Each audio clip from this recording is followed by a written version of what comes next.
ja sam Milijan i želim da vam pokažem da škola može biti zabavna. Današnja lekcija se zove geometrijske figure. I to je jedna od najlakših lekcija u prvom razredu. Prva geometrijska figura je lopta. Lopta je svoj deci poznata, zato što se često igramo sa njom. I druga geometrijska figura je svoj deci poznata. Sa njom se isto često igramo. U društvenim igrama i to mnogima. Kocka. Hej, dobio sam 6! Lako ćete zapamtiti treću geometrijsku figuru. Valjak. Po mašini koja se zove valjak.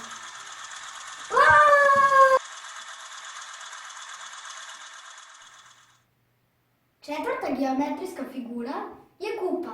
I to je najslađa geometrijska figura. Znate zašto? U njoj dobijemo sladoled. Wow, ja sam u Egiptu. Egipat je poznat po piramidama. Da, peta geometrijska figura, piramida. Zapamtit ćemo je po ovim piramidama. Ne ponovo!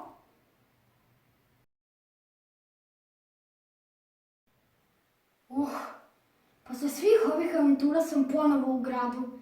Da, zadnja geometrijska figura kvadrat. Lako ćemo je zapamtiti po zgradama.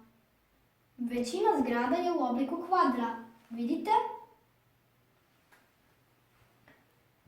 Vidimo se u sljedećoj epizodi. Ćao! Geometrijske figure koje smo učili su lopta, kocka, valjak, kupa, piramida i kvadar.